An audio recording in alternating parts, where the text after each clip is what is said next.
So in the last video, we talked about what digital media and design actually is, the three areas, the components, the assessment objectives, and a bunch of you dropped comments asking the same question.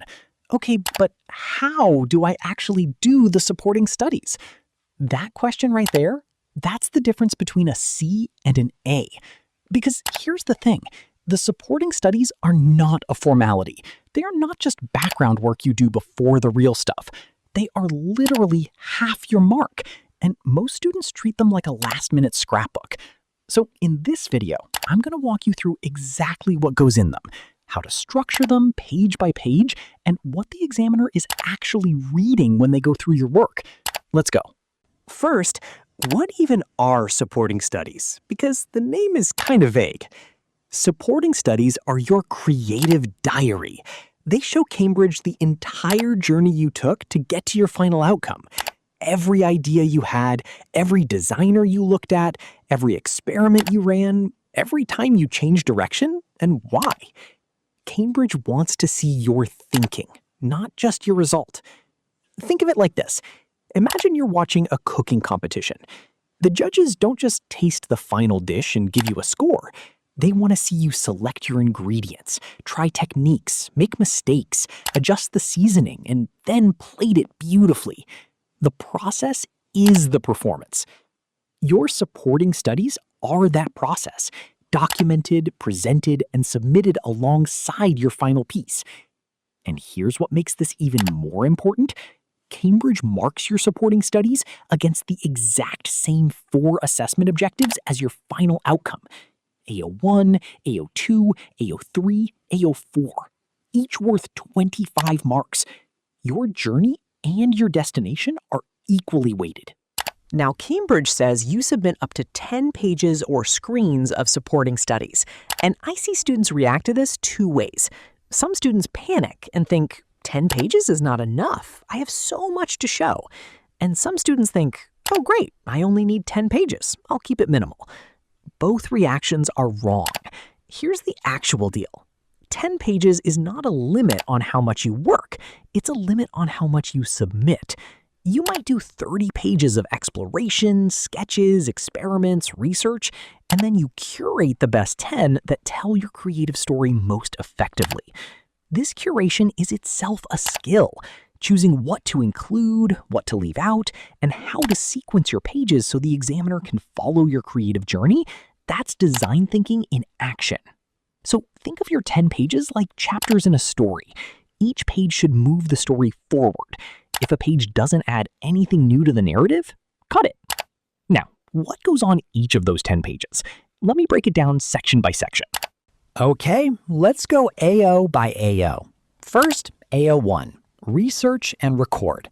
This is where most students make their first big mistake. They Google their theme, screenshot a few images, paste them in, and call it research. Cambridge calls it the bare minimum. Here's what real research looks like for this subject. First, go wide. Look at artists, photographers, designers, directors, or game designers who are relevant to your theme or area of study. Not just one, at least 3 to 5 different practitioners. Analyze their work. What techniques do they use? What visual language are they working with? What is the effect on the audience? And most importantly, how does their work connect to what you are trying to do? Second, go firsthand. Cambridge specifically rewards firsthand research. That means going out and taking your own photographs related to the theme, drawing from life, visiting places, watching and taking notes, not just browsing the internet. Third, record everything. Annotate your images, write notes alongside your sketches, date your entries, show when you found something, what you thought of it, and how it influenced your next step. The magic phrase for this section is, "This influenced my work because." Every piece of research should connect back to your own project. If it doesn't connect, why is it there? AO2, Explore and Select. This one is all about your experiments. Cambridge wants to see that you actually tried things, that you didn't just come up with one idea and run with it. Real designers explore multiple directions before committing to one. So what does exploration look like in practice? For photography, Shoot the same subject 5 different ways. Change the angle, change the lighting, change the framing. Then lay them all out on one page and explain which direction you're choosing and why. For moving image, try 2 or 3 different editing styles on a rough cut. Fast cuts versus slow dissolves, black and white versus color. Then reflect on what each one communicates differently. For games and apps, sketch 3 different layout options for your main screen. 3 different color palettes, 3 different character designs, then explain your selection process. The word Cambridge uses here is review and refine. Your supporting studies need to show that your ideas got better over time, not that they appeared perfect on day 1. And here's a thing students always forget: show your failed experiments too. A page that says, I tried this technique, it didn't work because X, so I changed direction to Y, that is gold for AO2. It shows critical thinking. It shows you're doing actual design work, not just following a plan. AO3, develop ideas. This is where your supporting studies start to feel like a proper creative progression. AO3 is about showing that your idea evolved, that it didn't come out fully formed, that you took your research, ran your experiments, got some feedback, and then pushed your concept forward. The key word here is informed. Cambridge says develop ideas through investigations informed by feedback and constraints. That word informed is doing a lot of work. It means your development wasn't random. Every change you made had a reason. You got feedback from your teacher, your peers, or your own critical reflection, and you responded to it. So how do you show this on a page? Show iteration. Version 1 of your idea with a reflection note. Then version 2 showing what changed. Then version 3. Each one a little closer to what you're trying to achieve. Show feedback. A screenshot of a comment from your teacher, a quick note from a classmate, or your own written self-evaluation after looking at your work fresh. Then show how you responded. Show constraints. Did you have a technical limitation, a software restriction, a time constraint, a file size issue? Show how you worked around it. Constraints in design are not excuses.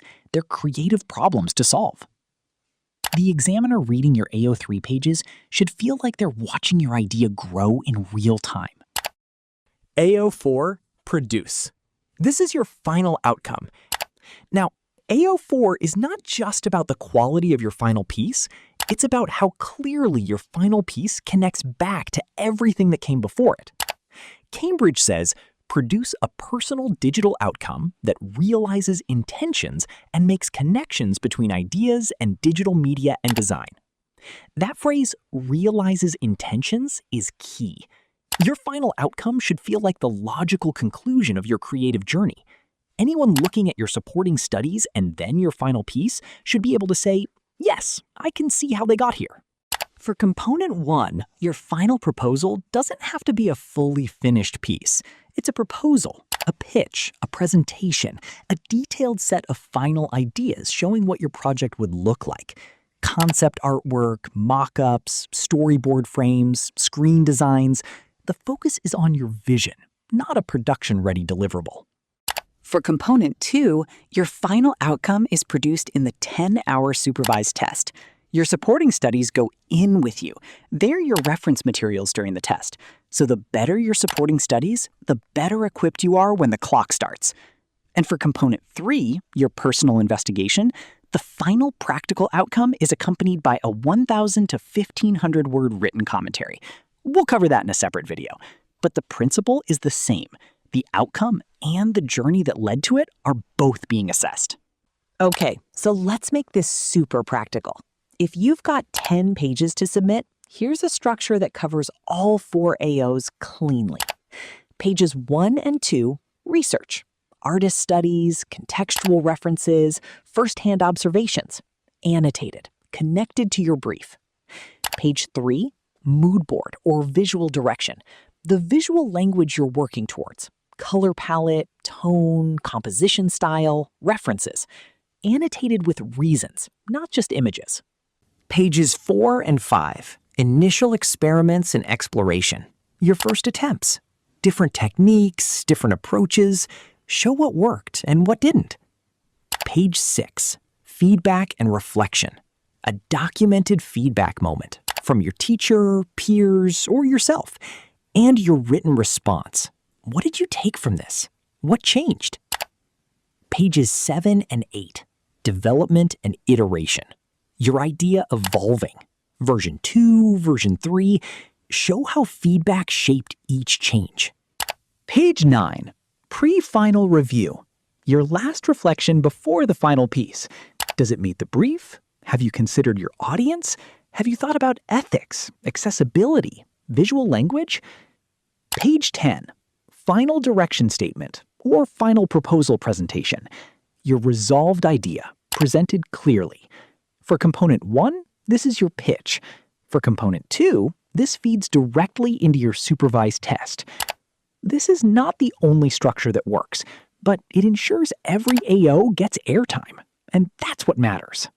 Quick fire round. 5 things that actually cost students marks in their supporting studies. 1. No annotations. Images and screenshots with 0 words. The examiner can't see your thinking. They need you to tell them what you noticed, what you decided, and why. 2. Research with no connection. 3 beautiful artist reference pages that never get mentioned again.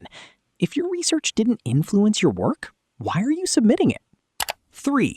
Only showing the wins. Perfect experiments that worked first time.